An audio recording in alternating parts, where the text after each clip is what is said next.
تو اس نے کہا کہ ہم یہاں بیٹھو، ڈیفینس لگائیں گے، مورچہ بنائیں گے اور پول کو رات کو ہم کاٹیں گے، اس کو ختم کریں گے، اس کے بعد دریا پار وہ ہے، اس طرف ہم جو ہی وہ ادھر پہنچے گا ہم ان کو ماریں گے۔ تو جناب علی رات کو پل کاٹا، ہم نے وہاں مورچہ لگا کر اس میں ڈیفینس میں بیٹھا۔ تو جناب علی ڈیفینس میں بیٹھا، دن کا کوئی 12-1 بجے کے ٹائم پر وہ کشمیر سے آ گیا، آ کر 600 نفری ان کا آ گیا، 400 نفری جو ہی پڑی کے اندر گھس گیا۔ تو جناب نجف صاحب نے پھیر کھولا تو ہم سب نے پھیر کیا، تو جناب علی ان کا 400 نفری جو پڑی کے اندر گھس گیا تھا، ایک بھی نہیں بچا، سب ختم ہو گیا۔ وہاں جو 200 پڑی سے پار تھا وہ کشمیر کی طرف بھاگ گیا۔ ان کے پیچھے کرنے کے لیے ہمارے کوئی گنجائش نہیں تھا، پول کو ہم نے کاٹا، پھر اس طرف سے دریا کے پار سے ہم اس کو نہیں پکڑ سکتے تھے، اس لیے وہ چلا گیا۔ جناب علی اس سے آج تک اسی ایریے میں ڈیفینس لگا کر 4 ضلع کو بچا کر ہم نے بچا کر آج تک ہے۔ تو جناب علی پھر 71 میں ہمیں ریکال کر کے بلایا، ہم اس وقت پنشن تھے۔ اچھا مجھے یہ بتائیں کہ آپ بتا رہے ہیں کہ آپ نے پتھروں سے بھی مقابلہ کیا ان کا، ہاتھوں کے ذریعے بھی لڑے ان سے، کیا اس وقت آپ کی عمر بھی 20-18 سال عمر تھی آپ کی، تو آپ کو کیا ڈر نہیں لگا تھا؟ کیا جوش و جذبہ کیا تھا؟ ڈر کا کوئی سوال ہی نہیں جناب، اس وقت ہمارے پاس ہتھیار نہیں تھا، تو ہمیں حکم ملا آپ پتھر تیار کرو اوپر سے گرانے کا۔ تو ہم 20-25 آدمی اوپر پتھر تیار کیا، جو ہی دریا پار سے پھیر آیا تو ہم نے اوپر سے پتھر چھوڑا، تو اس سے بہت فائدہ ہوا ہمارے لیے، بہت فائدہ ہوا۔ ایک پتھر اوپر سے گرا تو 10 پتھر اس نے سال لے کر یعنی ماسٹر برپا کر دیا وہاں پر۔ تو جناب علی اس سے ہمارا فائدہ ہو گیا، ہم لوگ کو امنیشن اور 200 ہتھیار ملا، 400 ہتھیار ملا، اس سے ہم فورس بن گئے، اور بغیر ہتھیار کے ہم تھے تو در بدر۔ تو اس وقت جناب علی ہم نے ہتھیار میں فورس بن گیا، اس کے بعد ہم نے شاولین کی طرف موو کیا۔ اچھا مجھے یہ بتائیں کہ جب بلتستان کو آپ نے آزاد کروا لیا ڈوگروں سے، اس وقت آپ لوگوں کی کیفیت کیا تھی، کیا خوشی کا سما تھا وہاں پر؟ اس وقت ہم اتنا خوشی سے پھول گئے جناب، ہم اتنا خوشی ہو گئے کہ ہر گھروں میں نظر اور نیاز دے گیا، ہر گھروں میں، اور آزادی کے بہت کچھ سما وہاں ہو گئے اور بہت خوشیاں منائے لوگ۔ اچھا ایک قائد اعظم محمد علی جناح جنہوں نے پاکستان آزاد کروایا، جو بانی پاکستان ہے، کیا آپ کی ان سے کبھی ملاقات ہوئی یا ان کے بارے میں سنا تھا کبھی؟ جناب علی سنا ہے ملاقات، ہم تو اتنا یہاں مضافات میں ہے، قائد اعظم تو ادھر پاکستان میں ملاقات نہیں ہوا جناب علی، صرف وفات پا کر ہم جو آگے مرول محاذ پر تھے تو اس وقت جناب علی قائد اعظم وفات ہو گیا، بول کر ہم نے غائبانہ نماز پڑھا ادھر۔ مجھے یہ بتائیں سر کہ جب آپ جنگیں لڑتے تھے اس وقت تو نہ فون ہوتا تھا، نہ کوئی وائرلیس ہوتا تھا، کچھ بھی نہیں، تو رابطہ آپ کس طرح سے کیا کرتے تھے ایک دوسرے سے؟ جناب علی سنہ 48 میں تو کچھ بھی نہیں تھا، 65 میں ٹیلی فون اور وائرلیس آیا، تو ٹیلی فون کے ذریعے سے ہم رابطہ کرتے تھے، وائرلیس کے ذریعے دور علاقوں میں وائرلیس کے ذریعے رابطہ کرتا تھا۔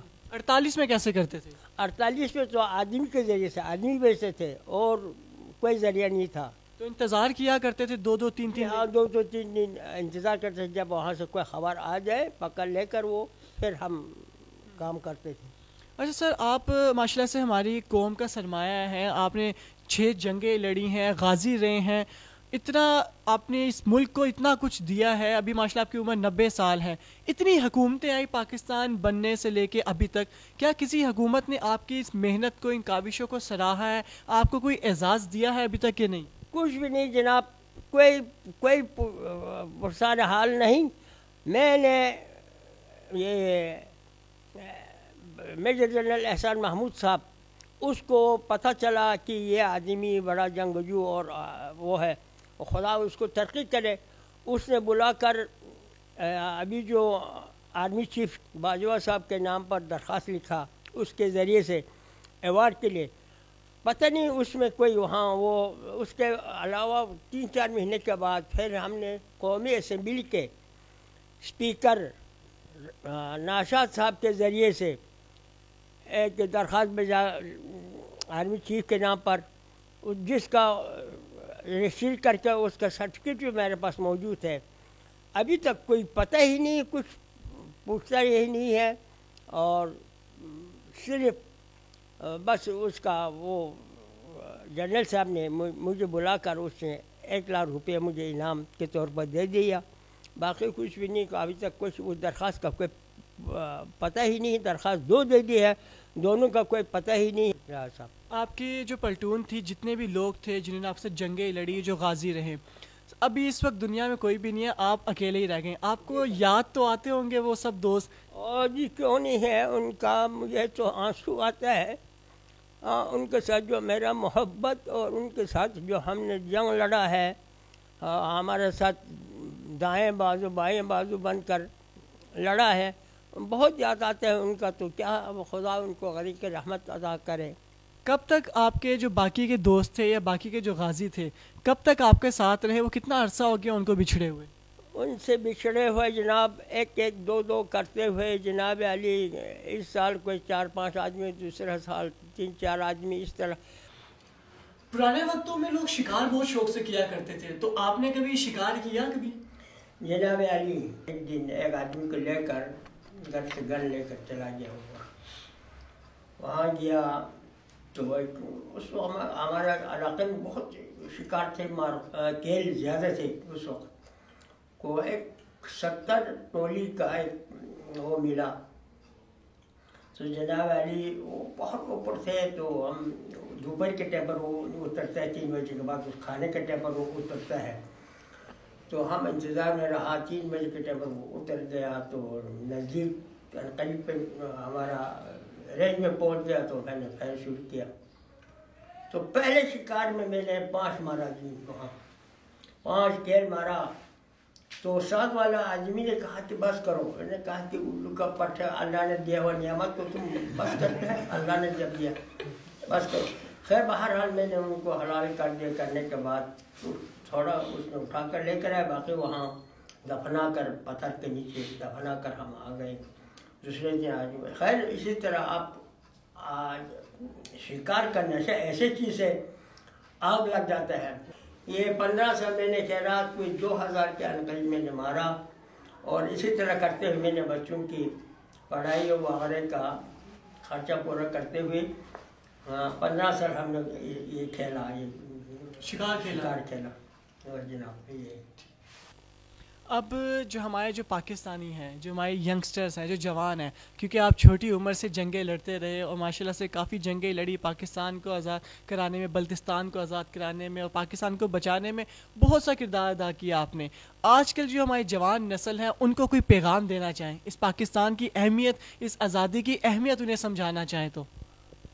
جناب علی میرے جوانوں کے لیے میرے یہ عرض ہے، سب سے پہلے دیانت، ایمانداری ہونا چاہیے، محب وطن ہونا چاہیے، وطن پر قربان ہونے کے جذبہ ہونا چاہیے. اس میں ہم نے یہی کر کے اتنے علاقے کو فتح کیا، یعنی ایمانی کا جذبہ ہم میں تھا، تو اللہ کے فضل سے ہم کامیاب ہوئے، ہم کامیاب رہے.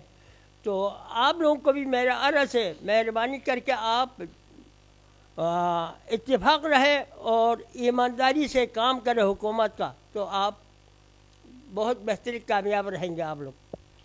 ناظرین، یہ تھے ہمارے پاکستان کا بہت ہی قیمتی سرمایہ. یہ ایک واحد غازی ہیں اس وقت پاکستان کے، جنہوں نے بلتستان کو آزاد کروایا اور بہت ساری جنگیں لڑی. مگر افسوس اس بات کا ہے کہ ہماری حکومتیں جو بلا وجہ بہت سے لوگوں کو تو نوازتی ہے الگ الگ ایوارڈ سے، جن کو نوازنا چاہیے ان کی طرف کوئی دھیان ہی نہیں دیا جاتا، جس کی وجہ سے وہ مایوس ہو جاتے ہیں، آنے والی نسلیں مایوس ہو جاتی ہیں. ہماری حکومت کو چاہیے کہ ایسے اثاثوں کی قدر کریں، ان سے سیکھیں، ان سے جانیں اور ہمارے نوجوانوں کے سامنے ان کو پیش کریں، بتائیں کہ یہ ہیں وہ اثاثہ جن کی وجہ سے ہمارا پاکستان مضبوط ہو کے کھڑا ہوا ہے. ہمیں اجازت دیجیے ناظرین، پھر آپ سے ملاقات ہوگی. اللہ حافظ.